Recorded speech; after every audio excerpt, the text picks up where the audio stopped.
तन धरि सुखिया काहू न देखा, जो देखा सो दुखिया। उदय अस्त की बात कहते हैं, सबका किया विवेका।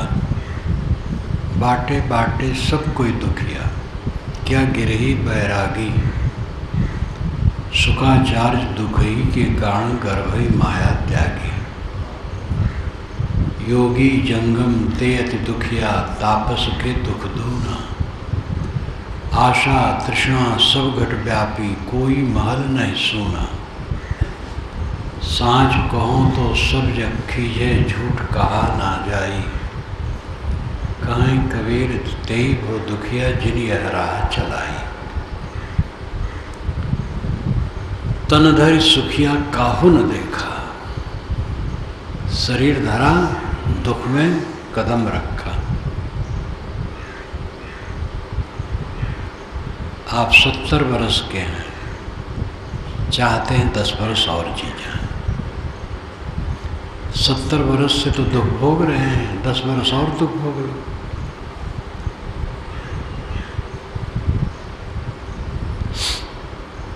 और जीने की इच्छा, दुख भोगने की और इच्छा है, और क्या फायदा। जीने मरने की इच्छा खत्म होनी चाहिए। इच्छा ही दुख है।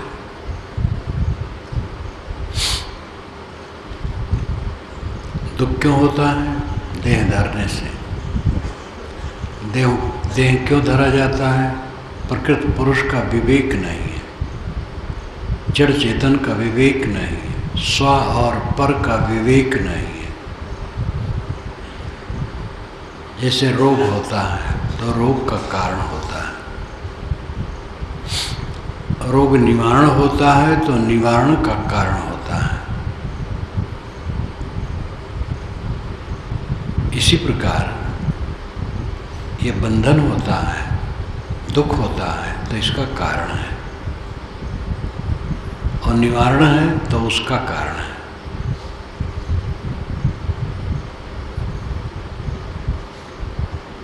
रोग बदपरहेजी के कारण है। परहेज से नहीं रहे, खाने पीने में असंयम और जीवन के आचरण में असंयम, तो रोग हुआ। तो उसको ठीक करना चाहिए।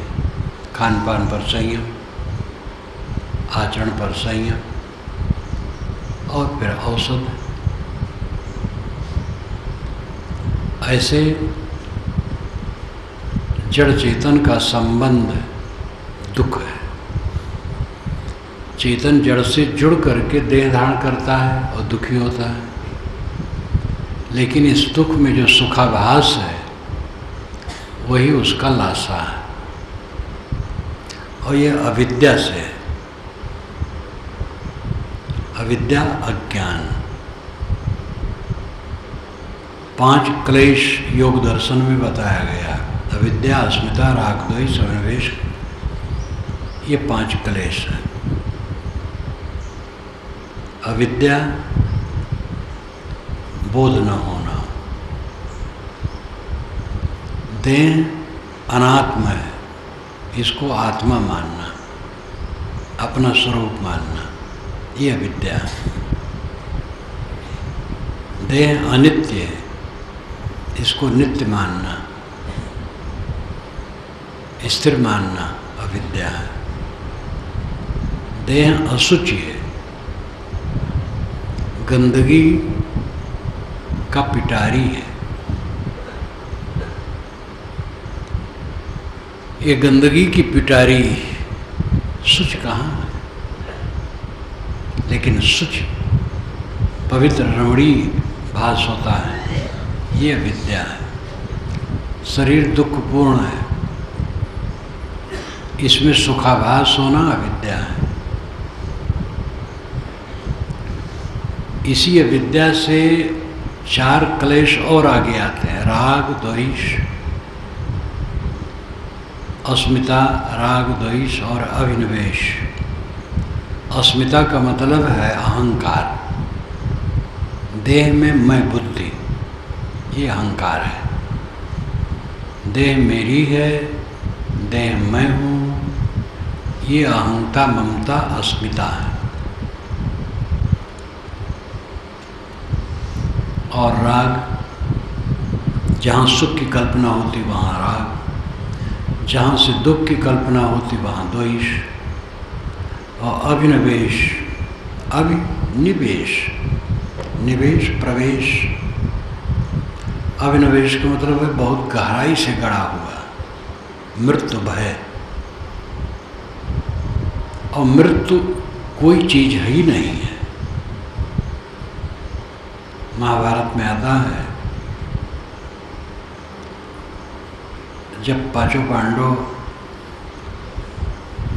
अज्ञातवास से प्रकट हो गए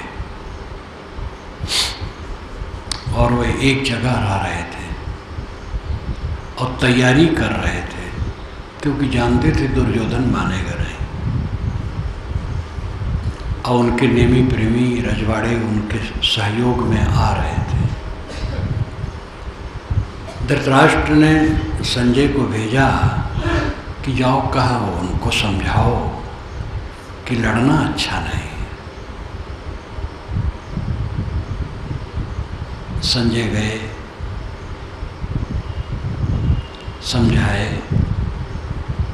समझा रहे थे।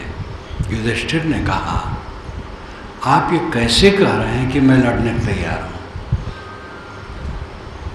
मेरा राज्य लौटा दे बस। शर्त के अनुसार यही रहा कि 12 वर्ष वनवास, 1 वर्ष अज्ञातवास।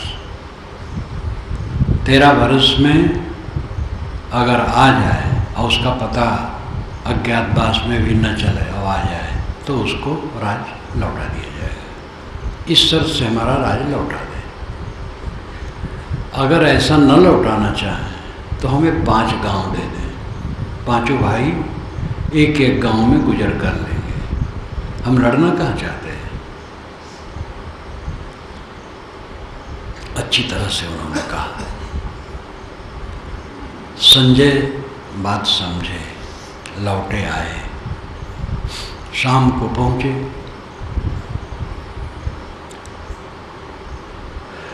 जो सेवा में राजा महाराजा के रहते हैं, नौकर चाकर, अफसर, पुलिस, उनसे कहे तो तुरंत बुला लिए गए धृतराष्ट्र के पास। उन्होंने कहा कि आप गलत कर रहे हैं। शर्त के अनुसार उनको लौटाना चाहिए, राज देना चाहिए। और राज नहीं लौटाते हैं तो कहते 5 गांव हमें दे दें। अब इससे अधिक और क्या कहा जाए? मैं थका हूँ, रथ से इतनी दूर आया हूँ, जर्किंग का कष्ट तो होते हैं, तो मैं जाऊँगा, विश्राम करूँगा, कल सभा में और सारी बातें कहूँगा। और चल दिए। धृतराष्ट्र व्याकुल हो गए कि पता नहीं ये कल सभा में क्या कहेगा। बेचैन हो गए। तो जागरण पर्व, अवान्तर पर्व उसी में आता है। उनको नींद नहीं आ रही थी, तो तुरंत विदुर को बुलाए। विदुर आए, कहे विदुर, संजय आया था, मुझे उल्टा पलटा कह के गया है और कहा है कि कल सभा में कुल बात कहूँगा, पता नहीं क्या क्या कहेगा, मुझे नींद नहीं आ रही। उसी पर विदुर नीति है। विदुर का व्याख्यान चला है। उसी समय सनत सुजात ऋषि आ गए। अब ये बात जोड़ना है, बताना है, बात ज्ञान की बात नहीं। रात में सनत सुजात कहाँ से आ जाएंगे? लेकिन खैर सनत सुजात आ गए, जो महाज्ञानी थे। वो सनत कुमार ही हैं। वहाँ सनत सुजात कहा गया है। धृतराष्ट्र ने स्वागत किया। सनत सुजात ने कहा, राजन, मृत्यु है ही नहीं। जिससे लोग भयभीत हैं वो कहीं नहीं है। धृतराष्ट्र ने कहा, महात्मा, ज्ञानी लोग मृत्यु को जीतने के लिए साधना करते हैं, अब आप कहते मृत्यु है ही नहीं, ये तो उल्टा लगता है। सनत सुजात ने कहा, दोनों बातें सच है। ज्ञानी लोग मृत्यु को जीतने का प्रयास करते हैं, लेकिन जब मृत्यु जीत लेते हैं तब मृत्यु रह नहीं जाती है। मृत्यु जीतने का कौन प्रयास करता है? जो मृत्यु से भयभीत है, और मृत्यु को जीत लिया तो अब भय कहाँ रहा, मृत्यु कहाँ है? मृत्यु को जीतने का मतलब है देहाभिमान का त्याग करना। देहाभिमान का त्याग हो जाए तो मृत्यु कुछ नहीं है। सांस आती है जाती है बस, और रुक जाएगी। मृत्यु क्या है? सांस रुक जाएगी बस। न जड़ मरेगा न चेतन मरेगा। जिन जड़कणों से शरीर बना है वह जड़कण मरेंगे नहीं। संजोग का वियोग हो जाए तो रात दिन वियोग होता है, मृत्यु के पहले होता है। शरीर में अरबों अरबों कण प्रवेश करते हैं और अरबों अरबों कण इससे निकलते हैं, लेकिन हमें देख नहीं पाते हैं। अनुमान के आधार पर ये कहते हैं, क्योंकि निरंतर इसमें परिवर्तन होता है। रासायनिक दृष्टि से अगर हम देख पाते निर्मित पदार्थों को, ज़्यादातर शरीर, तो ऐसा लगता कि कुहरा जैसा है। इसमें कण प्रविष्ट हो रहे हैं और इससे निकल रहे हैं, लेकिन वो सब देख नहीं पाते। और है तथ्य, 7 वर्ष में शरीर के सारे कण बदल जाते हैं। 7 वर्ष के पहले के जितने कण थे हमारे शरीर में, वो कोई नहीं, नए हो गए। सब क्षण बदलता है। शरीर नश्वर है, क्षणिक है, अनात्म है, अनित्य है, दुखपूर्ण है, अपवित्र है।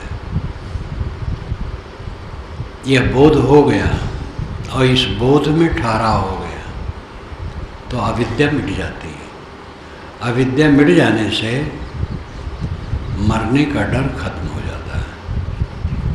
मरना कुछ है ही नहीं, मैं तो अमर हूँ, क्या मरेगा? शरीर मरेगा तो इसमें नुकसान क्या मेरा होगा? एक कचरा को तो छोड़ना है। शरीर में जब तक है तब तक उपद्रव है, ठंडी, गर्मी, भूख, प्यास और शरीर की क्रिया, अस्तुति, निंदा, हानि, लाभ, प्रपंच सामने। निर्वार करो चित्त को, संभालो अपने को, झंझट है और फायदा क्या है? जो तृप्त काम हो गया, जिसका काम पूरा हो गया, उसके लिए शरीर निरर्थक है। मृत्यु का भय कि कहाँ है? मृत्यु है ही नहीं। मृत्यु तो एक हवा है, मृत्यु कोई वस्तु नहीं है। शरीर में आत्मा है, सांस रुक जाएगी, बस शरीर बिखर जाएगा, आत्मा से संबंध खत्म हो जाएगा। दुख हम नहीं चाहते हैं, जब तक देह में है दुखित भोग रहे हो, क्या पा रहे हैं? अविद्यावश सुख की कल्पना होती है, खाते हैं, एक सुख लगता है, देखते हैं सुंदर सुंदर रूप, सुख लगता है। एक दक्षिणी भारत के महात्मा विदेश में काफ़ी आते जाते हैं। इलाहाबाद में रहे होंगे कहीं अपने भक्त, यहाँ मुझसे मिलने आए तो मैं बाहर अपने निवास से बाहर आंगन में आ गया। वहाँ फूल पौधे सब लगे हैं। वो एक कुर्सी बैठ गए, मैं एक कुर्सी बैठ गया। कुछ हमारे साथी चटाई पर बैठ गए, बातचीत होने लगी। वो मेरी एकता के विचारों से बहुत खुश हैं। कहे मैं भारत में अधिकतम क्षेत्रों में जहाँ जाता हूँ आपकी किताबें मिलती हैं, तो चलते चलते मैं किताबें तो ज़्यादा बात नहीं पाता हूँ, पढ़ लेता हूँ, और आपकी एकता की बातों से मुझे बहुत खुशी होती है। तो उन्होंने और कुछ राय दी कि इन बातों पर एकता की बात आप कहिए। हिंदू मुस्लिम की एकता भी उनको बड़ी अच्छी लगती है।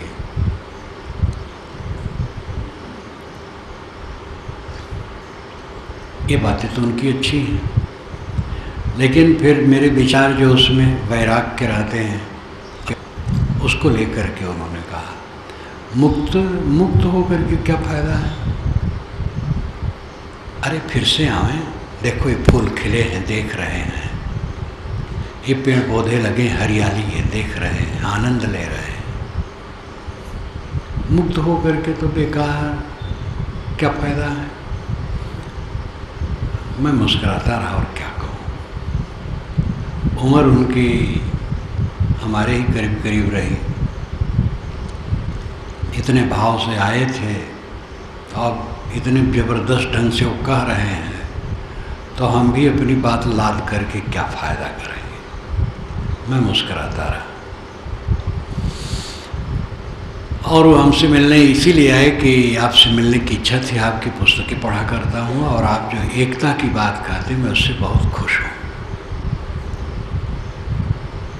देर तक रहे, जलपान पान कराया, गए। कुछ दिन के बाद विदेश से लौटे तो आके मिले, तो वे जैसे विस्मृत की अवस्था में हो। एकदम विस्मृत तो नहीं, लेकिन बैठे तो मालूम होता है जैसे कुछ याद नहीं। और बताए कि मेरी मानसिक दशा बहुत डाउन हो गई। तब मैंने नहीं कहा कि मुक्ति की ज़रूरत है कि नहीं, क्योंकि उनको दुख देना ठीक नहीं था। जिनका संपर्क जब ज़्यादा बढ़े तो उनसे गाना सुनना ठीक है। डॉक्टर शंपूर्णानंद बहुत प्रसिद्ध विचारक, चिंतक, राजनेता भी। अंतिम में वे राजस्थान के गवर्नर थे। जब उनको मैंने काशी से पत्र दिया था, जगन्मीमांसा में उनका एक संदर्भ मुझे लेना था, उनका चित्तविलास नाम की पुस्तक से, तो उन्होंने उत्तर बड़े हर्ष से दिया था कि आप ले लीजिए, छप जाने पर 2 कॉपी मुझे भी दीजिएगा। बहुत अच्छे चिंतक और विचारक, विद्वान, प्रकांड पंडित। एक जगह उन्होंने लिखा कि संतों ने संसार को बहुत दुख रूप कह करके अति कर दिया है। इतना कहने की जरूरत नहीं थी। अभी जवानी और स्वस्थ अवस्था में उन्होंने लिखा, ज्ञान तो था लेकिन वैराग्य की कमी थी। चिंतक थे, विचारक थे, लेकिन वैराग्य की कमी थी, ऐसा उन्होंने लिखा। अस्वस्थ हुए वो, अस्वस्थ चल रहे थे जब गवर्नर थे राजस्थान के। कई बार आते थे तो काशी की विद्यापीठ उनका निवास रहता था, जो काशी वाराणसी स्टेशन के पास है। घर तो उनका और पूरब तरफ है, जहाँ मैं निवास करता था उसके पश्चिम थोड़े दूर पर घर था, लेकिन ज़्यादा काशी विद्यापीठ में रहते थे। आए, बीमार थे, लोग मिलने गए तो उन्होंने कहा कि मैं इसी देह में नरक भोग रहा हूँ, अब देह में नहीं आना है। ये दुख से भरा है संसार, अब देह में नहीं आना।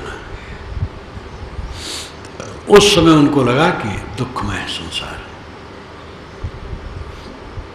ज्ञानी होते हुए भी उन्होंने लिख डाला था कि संतों ने ज़्यादा दुख कह दिया, इतना कहने की जरूरत नहीं थी।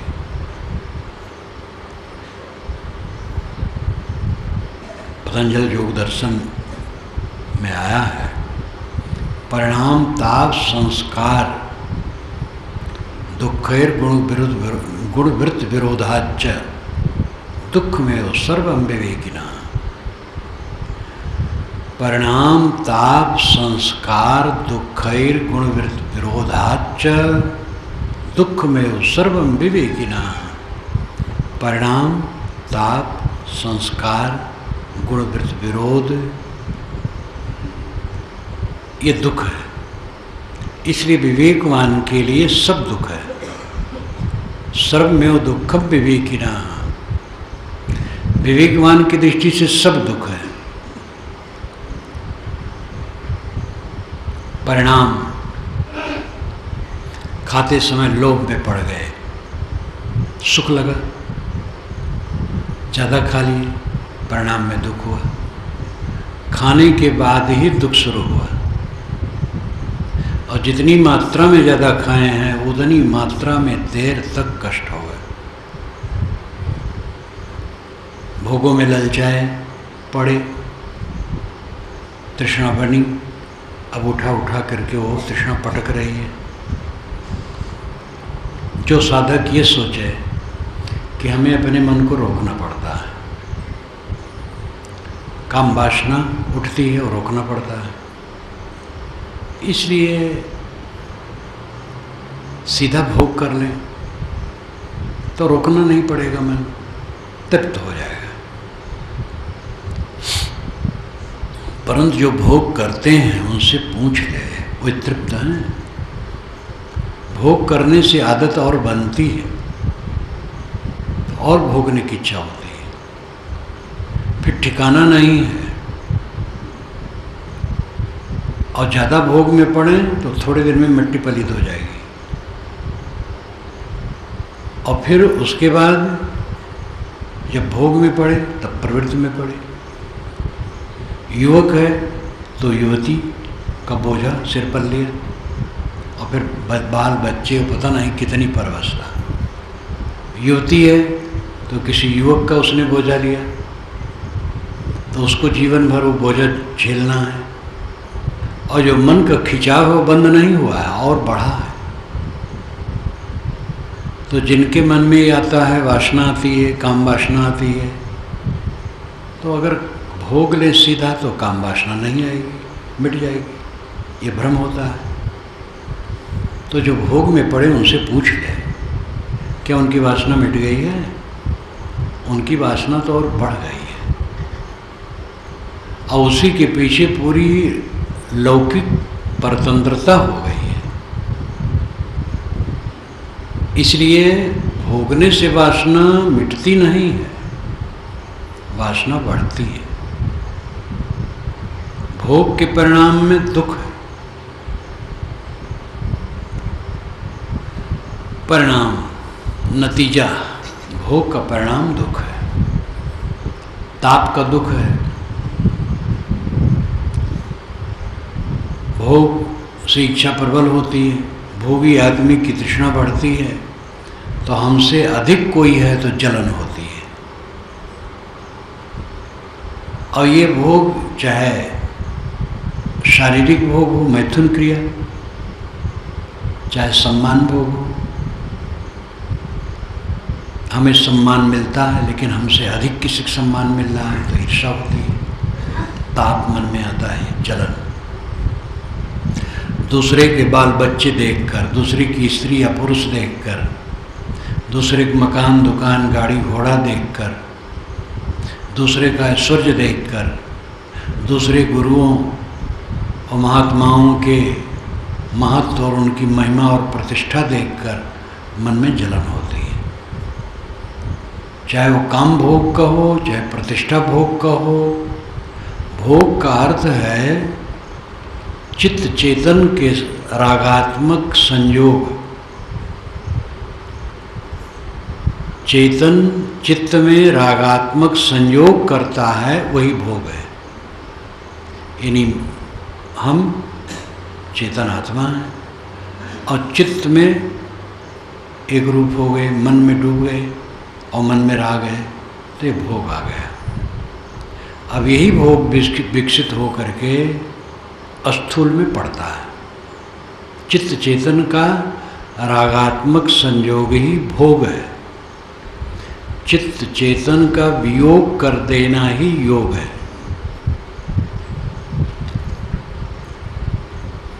आप लेटे हैं, बैठे हैं, मन को देखते रहिए और मन को समाप्त करते रहिए। जो ख्याल आए छोड़ते जाइए, छोड़ते जाइए, छोड़ते जाइए। शांत, द्वंद रहित, क्लेश रहित। मन ही तो संसार है। ये बाहर का संसार हमें ताप नहीं दे सकता है, मन का संसार हमें ताप देता है। चित्त चेतन का संयोग ही भवसागर है। चित्त चेतन के संयोग का वियोग कर देना ही कैवल्य है। जीवन जब तक है चित्त सामने रहेगा, लेकिन ज्ञानी का चित्त भुने हुए बीज की तरह रहता है। जैसे बीज आग में भून दिया जाए तो उसमें उत्पन्न करने की क्षमता नहीं रह गई, अंकुर मर गया। जो स्थितवान ज्ञानी संत हैं उनके पास भी चित्त है, लेकिन वो चित्त भुना हुआ है। ज्ञान वैराग भक्ति की आग में वो भुना हुआ है। ज्ञान भक्ति वैराग ये तीन ज्ञानी की विभूति है। आप प्रश्न कर सकते क्या उस अवस्था में भक्ति की भी जरूरत है? भक्ति तो छोड़ देने से बहुत ऊंचे शिखर पर पहुंचे हुए लोग भी गिर जाते हैं। अहंकार आया, सब डूबा। अब अहंकार में पता नहीं लगता है, अपने को आदमी बड़ा माने रहता है और नीचे गिर जाता है। जीवन भर भक्ति की जरूरत है। जब लग है यह देह प्रारब्ध भुलावन पूर्व की, तब लग शत्रु मने विनय करो यही स्वार्थ हित। भयान में श्री विशाल साहब ने प्रथम शुरुआत में ये कहा, जब तक ये देह है तब तक बंधन के सब कारण सामने हैं। इसलिए विनयावनत हो करके भक्ति ऊर्ध्वार, ये बीजे के पाठफल में भी आता है। भक्ति, विनम्रता, श्रद्धा, इसकी बड़ी आवश्यकता है। और ज्ञान, आत्मा अनात्मा का विवेक। मैं देह नहीं हूँ, मैं शुद्ध चेतन हूँ। परम पवित्र छच्छा आई छत्रपति पासा, छकी किन रहो मेट सब आशा। मैं तो ही छिन छिन समझावा, खसम छाड़ी कस आप बधावा। ज्ञान चौतीसा में साहब कहते छच्छा आई छत्रपति पासा। छाक्षर कहता है कि छत्रपति सम्राट तो तुम्हारे पास है, छक किन रहो मेट सब आशा। संसार की सारी कामनाओं को छोड़ करके क्यों नहीं छक जाते हो? छक जाना नाम तृप्त हो जाना। मैं तो ही छिन छिन समझावा। सतगुरु कहते मैं तो उनको छिन छिन समझा रहा हूँ, खसम छाड़ी कस आप मधावा। खसम स्वामी मालिक को छोड़ के अपने को क्यों बधा रहा है? खसम और छत्रपति सम्राट वो आपका आत्मा है। अपने आत्म अस्तित्व के बोध को छोड़ करके क्यों भटक रहे हो?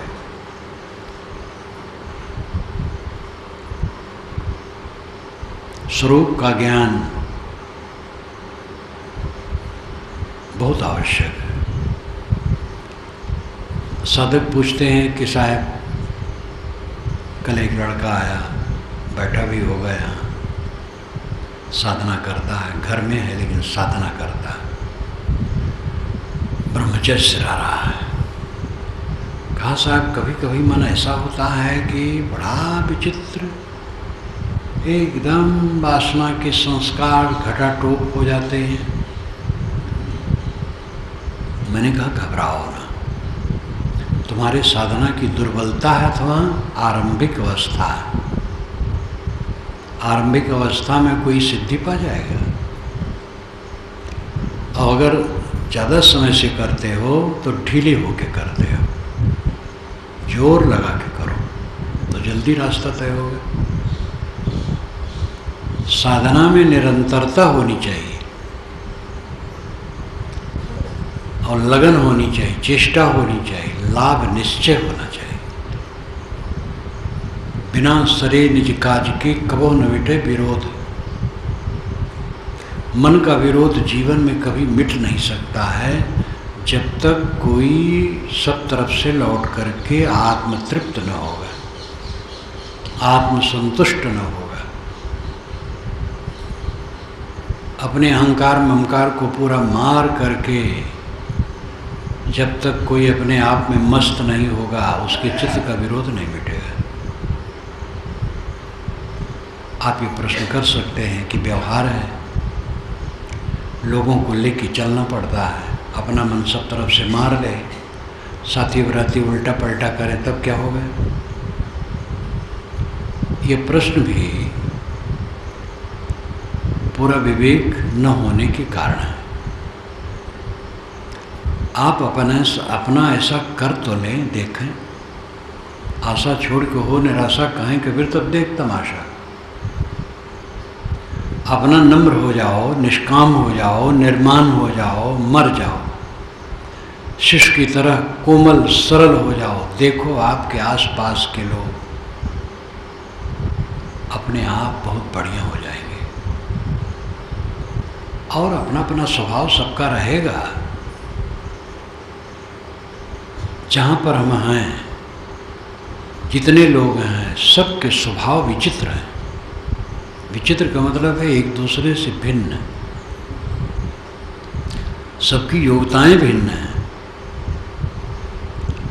सबकी आदतें भिन्न हैं, तो सबका एक कैसे हो जाएगा? कोई सदाचारी है लेकिन थोड़ा अहंकारी है, अब वो स्वयं सोचेगा, उसको मिटाएगा, उसके अहंकार को हमें सा लेना चाहिए। काम का आदमी है, बढ़िया है, बुद्धिमान है, लेकिन अहंकारी है, तो अहंकार से हम टकराए ना। अगर हम अपने मन को मार लिए तो उसका अहंकार हमें प्यारा लगेगा, और धीरे धीरे उसका अहंकार ठंडा भी होगा। कोई हठीला है, अच्छा आदमी है, सदाचारी है, समर्पित है, लेकिन हठीला है, उसको उस ढंग से निभाना चाहिए। उसके हठीलेपन से भड़क करके दुर्व्यवहार करेंगे तो सब गड़बड़ हो जाएगा। कोई थोड़ा खाने पीने में चौक है, खबड़ा और खबड़ी, तो आप स्वयं सात्विक रहें, संयमित रहें और उपदेश दें, धीरे धीरे सुधरेगा।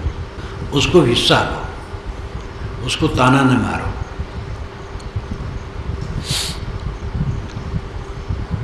कोई पैसा कौड़ी जरा मजबूत पकड़ता है, कोई उदार होता है, कोई कैसे है, कोई कैसे है। किसी के स्वभाव को आप बदल नहीं पाएंगे, अपने स्वभाव को तो बदल नहीं पाते हैं और दूसरे के लिए खींचते हैं। अपना स्वभाव बदलो तो आसपास के लोगों का स्वभाव भी परिमार्जित होगा। सबसे ज़्यादा नुकसान करते हो उलझ करके। लड़का थोड़ा अपने मन के प्रतिकूल लगा, उलझ गए, सब चौपट कर रही है। लड़के को प्यार दो, स्वभाव भिन्न है, हठीला है और कुछ है, प्यार दो, प्यार से फिर समझाओ तो ज़्यादा असर पड़ेगा। झिड़कोगे उसके चित्त में विरोध आएगा, ज़्यादा मुखर होगा तो उत्तर दे देगा, मुखर नहीं है सह लेगा, लेकिन अंदर से अपने मन में आपके प्रति घृणा कर लेगा, सफलता नहीं मिलेगी। अपने को मारने से सब ठीक हो जाता है। अपना नम्र बन जाओ, सब ठीक हो जाएगा। लेकिन कितने लोग मानते हैं कि तेज का अर्थ है बड़बड़ाना, गुस्सा करना, डांट फटकार। तेज का अर्थ ये नहीं है। तेज है सद्गुण, विनम्रता, सद्गुण, निष्कामता, ये तेज है।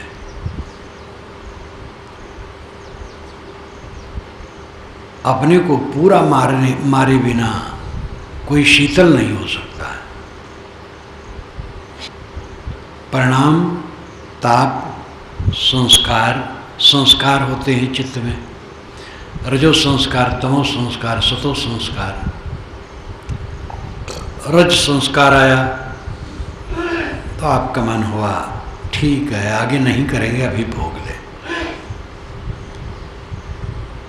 बीमारी है, शुगर है, लेकिन मिठाई खा लें, थोड़ा दवाई और खा लेंगे।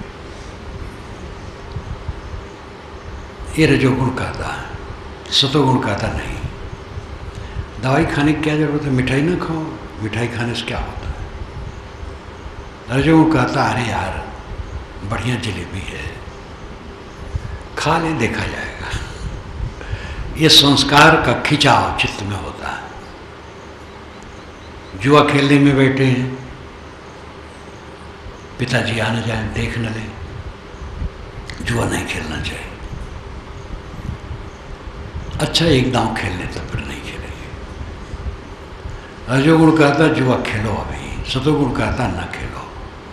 एक खिंचाव होता है, गुणवृत्त विरोध। दुख में वो सर्वम विवेकिना, विवेकवान की दृष्टि से सब दुख है। जिसको सब दुख दिखाई दे वो महासुखी हो जाता है। ये अद्भुत बात है, क्योंकि उसकी तृष्णा शांत हो जाती है। उसने असलियत को समझ लिया है। फोड़ा, मवाद, जिसको हम भोग कहते हो, क्या है? फोड़ा है, मवाद है। ये शरीर ही मवाद है।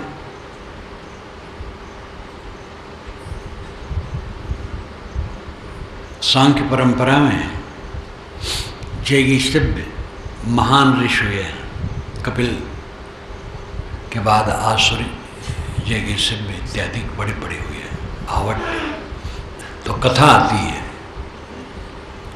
आवट ऋषि जैगीषभ्य से कहे, जैगीषभ्य बड़े थे। जैगीषभ्य के विषय में है कि वो 10 महासर्गों के जितने जन्म अपने थे सब उनको याद हो गया। एक महासर्ग एक ब्रह्मा की आयु माना जाता है। ये पौराणिक कथा है सब। हम लोगों के 4 अरब 32 करोड़ वर्ष जब बीतते हैं तब ब्रह्मा का एक दिन होता है और इतने की रात। हम लोगों के 8 अरब 64 करोड़ वर्ष जब बीतते हैं तो ब्रह्मा का 24 घंटा। ऐसे 30-24 घंटा का महीना, 12 महीना का वर्ष और 100 वर्ष की पूरी आयु। 31 नील 10 खरब 40 अरब वर्ष का एक महासर्ग होता है।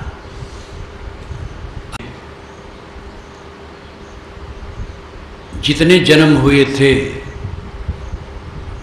जैगीषभ्य के, मनुष्य, कीट, पतंग, कहीं भी सब की सब याद हो गई और सारी घटनाओं की याद हो गई। तो आवट ने पूछा, महाराज इतने दिन की बात जब आपको याद हो गया सब, तो ये बताइए इसमें आपको सुख ज़्यादा मिला कि दुख? जैगीषभ्य ने कहा केवल दुख मिला, सुख कहीं नहीं मिला। फिर महाराज तृष्णा त्याग करके जो संतोष का सुख है इसको भी आपने दुख में डाल दिया। जैगीषभ्य ने कहा तृष्णा न हो तो संतोष की आवश्यकता नहीं है। तृष्णा है इसलिए संतोष लाना पड़ता है। तृष्णा न हो तो संतोष की क्या जरूरत? इतना खर ज्ञान। तो ये जो 10 महासर्ग की कल्पना है, एक तो केवल कल्पना है। ब्रह्मा की इतनी आयु पौराणिक है, वैदिक नहीं है। वेद की ऋषि को देखा जाए तो ये हाई फाई वाले नहीं थे। सरल हृदय से जो विश्वास होता था वो कहते थे। उनके विश्वास में भी काफ़ी धोखा है।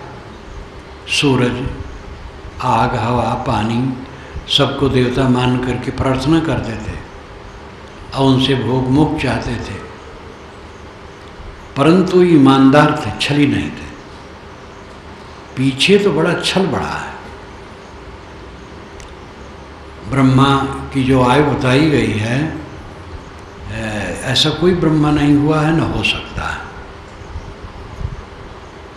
लेकिन दुख की उत्कर्षता को बताने के लिए ये कहानी कल्पित की गई है। एक ऐसा महापुरुष है जिसने अपने 10 ब्रह्माओं के जीवन काल के समस्त जन्मों और घटनाओं की याद कर ली है। तो उसको तो बहुत याद है। तो बताओ, दुख ज़्यादा मिला कि सुख? तो कहता है केवल दुख मिला, सुख नाम की चीज़ कहीं नहीं मिली। ये दुख की उत्कर्षता, व्यापकता बताने के लिए कथा कल्पित की गई है। अब अपने यथार्थ जीवन पर आओ। जब से जन्म लिए हो क्या पाए हो? ठोकर ठोकर ठोकर चारों तरफ। उसमें जो सुख की कल्पना होती है वही अविद्या है। 2 दुखों के बीच में जो अंतर पड़ता है वही सुख लगता है, और सुख कुछ नहीं। इंद्रियों की खुजलाहट में सुख की कल्पना, फिर पीछे जलन। जहाँ कहीं भोग में पड़ो, क्षणिक सुख की कल्पना होगी, पीछे दुख। दुख में हो सर्वम विवेकिना। विवेकवान सब दुख में समझते हैं। संत लाओत्से ने लिखा है, उनकी एक ही मात्र पुस्तक है, चीन के महान संत 2500 वर्ष पूर्व, और उन्होंने लिखा है कि संत दुख से दुखी रहते हैं, इसलिए दुखी नहीं रहते हैं। दुनिया के दुख से वो दुखी रहते हैं, इसलिए दुखी नहीं रहते हैं। मतलब दुनिया के दुख को देखते हैं, इसलिए तृष्णा ही नहीं करते हैं। दुख से दुखी हैं कि भैया इसमें हाथ न डालो, इसलिए दुखी नहीं रहते हैं। पहेली में उन्होंने अपनी बातें कई कही हैं। कबीर साहब की जैसे पहेली है तो बहुत ज़्यादा है, और कबीर वाणी भी बहुत सागर है। लाओत्से के तो कुल थोड़ा सा है, मात्र एक ही पुस्तक, वो पुस्तक लिखे भी नहीं। कहते हैं वो तो चीन छोड़ करके, उस क्षेत्र को छोड़ के जा रहे थे, और उम्र उनकी करीब 100 के हो गई थी। ज़्यादा प्रसिद्धि महिमा बढ़ गई थी, इसलिए छोड़ के भाग रहे थे। तो सीमा पर लोगों ने रोक लिया और कहा, महाराज आप शुल्क दे के जाइए। तो कहे हमारे पास कुछ है ही नहीं, क्या शुल्क दे?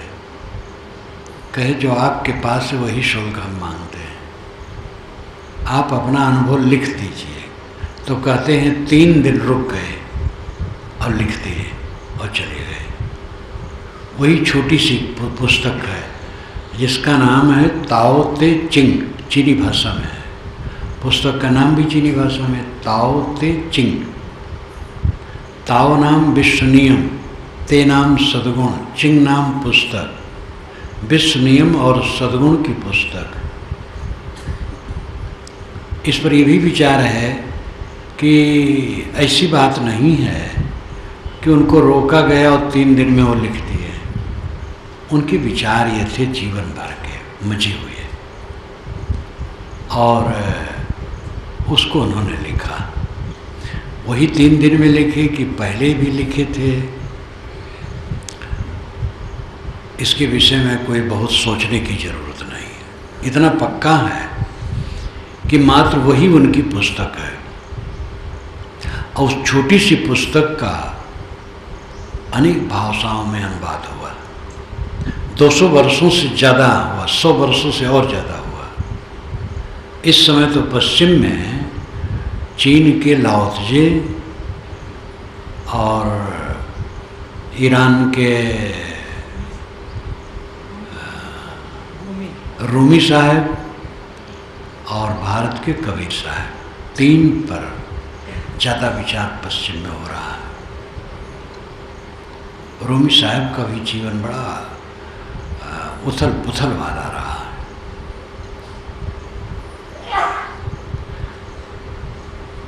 सब जीव दुख की भट्ठी अगर विवेक से देखा जाए, पूरा संसार एक भट्ठी है आग की, सब उसमें झुलस रहे हैं और कुछ नहीं पा रहे हैं, झुलस रहे हैं। और ये झुलसन मिटेगी जब तृष्णा मिटेगी। मन की तृष्णा जिसकी शांत हो गई, उसके मन की झुलसन मिट गई। अब देह है तो जब तक देह है तो इसकी झुलसन तो सहना पड़ेगा, ठंडी गर्मी भूख प्यास, प्रारब्धिक उपद्रव, अनुकूल प्रतिकूल, अनुकूल भी उपद्रव है, प्रतिकूल भी उपद्रव है, बहुत प्रेमी नेमी, ये भी उपद्रव है। प्रेमी नेमी में राग करो तो फिर बंध जाओ, और गाली गुप्त देने वाले वो भी उपद्रव है। जीवन भर उपद्रव किसी और क्या है, चारों तरफ से। जो इस दृष्टि से देखता है संसार को, वो कहीं बंधने की बात नहीं है। वो अब व्यवहारिक नहीं हो जाता, आलसी नहीं हो जाता है, वो विवेकपूर्वक व्यवहार करता है, वो फंसता नहीं है। जिसने समझा कि रही कहीं राग किया तो दुख में पड़ूंगा, तो राग क्यों करेगा। प्रकृत पुरुष के विवेक की शरण लो, आत्मा अनात्मा के विवेक की शरण लो। दुख का छुटकारा इसी में है। अपनी सत्ता महत्ता को समझो, आप महान हो। अब आप मैं समझ करके 3.5 हाथ का हड्डी वाला ढांचा नहीं, आप शुद्ध चेतन हो, अरूप, रंग विहीन, लिंग विहीन, आकार विहीन, शुद्ध चेतन मात्र, जिसमें क्लेश नाम की कोई चीज नहीं है। सारा क्लेश इस देह की पिंड में है। देह के पिंड में हम रात दिन दुख भोगते हैं। इस पिंड से हमारा अपना अस्तित्व तो अलग है। ऐसा विवेक जिसके चित्त में निरंतर रहता है, वो काम विवेक पूर्वक करता है और दुखी नहीं होता है, हलचल में नहीं पड़ता है। निंदा आ गई, प्रशंसा आ गई, अनुकूल आ गया, प्रतिकूल आ गया, बाहर आ गया, भीतर आ गया, सब सह लेता है। ज़्यादातर तो अपनों में आता है। दूसरे से थोड़ा संबंध है, हम बाजार गए, दुकान पर गए, वहाँ कोई मिला जुला, कोई अच्छा कह दिया, कोई खराब कह दिया, वो हल्का है। जहाँ पर आप रात दिन रहते हैं जिनके बीच में, वहाँ ज़्यादा अनुकूल प्रतिकूल आने की संभावना है। वहाँ के जो अनुकूल लोग हैं मीठी बात करेंगे, अनुकूल व्यवहार करेंगे। कुछ का स्वभाव है वो कट कह देंगे, व्यवहार भी जरा बढ़िया नहीं कर पाएंगे, उसमें उलझन आ जाएगी। वो सब में न उलझे वीरता है। पहले ये समझ लो, मनोविज्ञान देख लो कि आप ही का स्वभाव दूसरे से विचित्र है, तो दूसरे का स्वभाव आपसे विचित्र है, स्वाभाविक है। आपकी कई बातों को दूसरे लोग अच्छा नहीं मानते, आप दूसरे की बातों को अच्छा नहीं मान पाते हैं। ये क्यों नहीं सोचते हैं? खाली यही मानते हैं हमारे पास वाले अमुक अमुक ठीक नहीं है, लेकिन उनमें से कई लोग सोचते होंगे आपको कि इनकी कई बात ठीक नहीं है। ये संसार का स्वभाव ही यही है। पहले तो संसार को समझ लो, फिर दुख नहीं होगा। ये संसार का स्वभाव है, भिन्नत्व, विचित्रता। इसमें समता से रहने से काम बनेगा। तुलसी या संसार में भांति भांति के लोग, सबसे हिलमिल चाली ये नदी नाव संजोग। ये गोस्वामी जी का दोहा ही बहुत बढ़िया है। तुलसी या संसार में भांति भांति के लोग, सबसे हिलमिल चाली ये नदी नाव संजोग। रास्ता चलो, रास्ता चलने में ऐसे मिल जाएंगे। मैं काशी से जा रहा था ट्रेन पर, मेरे साथी थे, तो वो ट्रेन काशी से गोरखपुर जाती थी भटनी होकर, और गोरखपुर से फिर लखनऊ जाती थी। तो ये बहुत पुरानी घटना है, शायद है सन 58 का हो, जब मैं वैराग संजीवनी और विवेक प्रकाश मूल छपा के चला था। तो एक सज्जन रहे और वो उम्र उनकी 60 की रहे, लेकिन पढ़ा लिखा भी रहे। कोई कहा कि ये गाड़ी कहाँ से कहाँ जाएगी?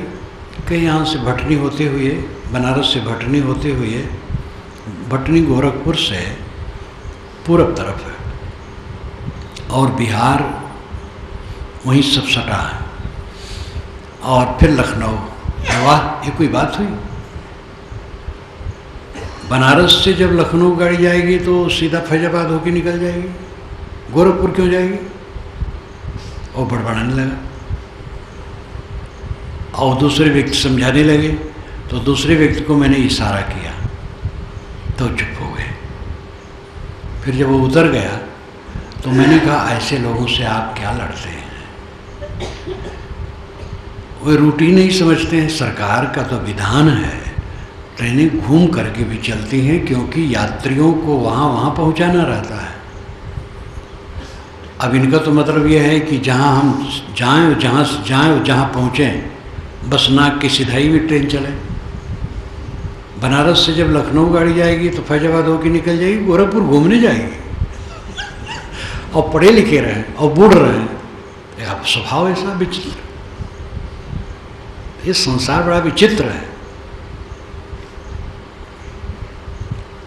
इस विचित्रता को समझो, अपने को सरल बनाओ, अपने को न्यूट्रल, चारों तरफ से एकदम छोटा छोटा मुक्त बना लो, आग्रह रहित। आग्रह परिग्रह, यही तो दुख है। आग्रह मन का हठ, परिग्रह पकड़, मोह माया की चीज़ों का पकड़। ज़्यादा पकड़ करोगे तो फिर दुख पाओगे। तो दुख, श्रम्यो दुखम विवेकिना, विवेकवान सब दुख में समझते हैं, इसलिए वो दुख से मुक्त हो जाते हैं। दूसरे लोग सुख समझते हैं, इसलिए फंस जाते हैं और दुख भोगते हैं। कैसा अद्भुत है! जो दुख जान लेता हो दुख से मुक्त हो जाता है, जो दुख नहीं जान पाता है, सुख जानता हो, फंस जाता है और दुख भोगता है। इसीलिए विशाल साहब ने कहा है, जग दुख देखब कठिन है और सहज सब बात। जगत में दुख देखना कठिन है और सब बात सहज है। भोग में दुख दिखाई दे तो भोग कोई पकड़ेगा? श्री विशाल साहब के साथ जब पहली बार में सन 58 में पहले तो मिला, शाम को बातचीत हुई, और दूसरे दिन श्री आज्ञा साहब और मैं श्री विशाल साहब के साथ बाहर निकले सुबह। तो एक जंगल नुमा था, वहाँ गए बैठे, और समय यही था श्रावण। तो साहब सब तरफ नज़र डाल करके फिर शांत हो गए। फिर मुझसे पूछे, भोगन में दुख दिखाते है कि नहीं? देहाती भाषा साहब बोलते थे। मैंने कहा, साहब भोग सब दुख रूप है ही, तो कहे हाँ, जो भोगों को दुख रूप समझेगा उसका कल्याण होगा, साधना में उसको सफलता होगी, और जो भोगों में सुख समझेगा भटक जाएगा। भोग एक ही थोड़े है। भोग कह देने से स्त्री पुरुष के संपर्क वाला भोग ही लोग याद करते हैं। वो है जरूर बड़ा, लेकिन सम्मान का भोग, हमारी प्रतिष्ठा हो, हमारा नाम बढ़े, हमारे सामने लोग हाथ जोड़ के खड़े हों, ये भोग की भावना है और ये दुख पैदा करेगी। हम स्वयं हाथ जोड़ लें, किसी से हाथ जुड़वाने की इच्छा क्यों हो? इसलिए भोग का जो सूत्र है, मैंने पहले कहा था, उस पर ध्यान दीजिए। चित्त चेतन का रागात्मक संयोग ही भोग है। जब चेतन चित्त में, मन में, स्मरणों में राग पूर्वक मिलता है, वही भोग है। और चित्त में मिल करके ही बाहर मिलना होता है। चित्त में मिले तब किसी स्त्री में, किसी पुरुष में, किसी मकान में, किसी गाड़ी घोड़ा में, किसी और चीज़ में, रूप रंग में, चित्त में मिले तो समय मिलते चले गए, और उसमें राग के यही भोग है। और वही भोग बढ़ जाता है तो बहुत ज़्यादा हो तो चला जाता है। चित्त चेतन का रागात्मक संयोग ही भोग है। चित्त चेतन का अनासक्तिपूर्वक व्यवहार, वियोग कर देना योग है। चित्त से चेतन अपने को हटा ले, यही योग है। मन को हरदम देखो और मन से ऊपर रहो। मन को मारते रहो, मारते रहो, मारते रहो, मन के पीछे न चलो। संकल्पों को छोड़ते जाओ, छोड़ते जाओ, छोड़ते जाओ। शीतल। जितना कोई अपने मन पर निगरानी रखेगा और मन को रगड़े रहेगा, बेड़ा पार होता चला जाएगा। मन और आत्मा दोनों अलग है। आत्मा मन में मिल करके भटक रहा है। मन का दृष्टा बन करके उदासीन वदासीन गुणेरियो न विचाल्यते गुणा वर्तन्ते तेव यो तिष्ठित नैंगते।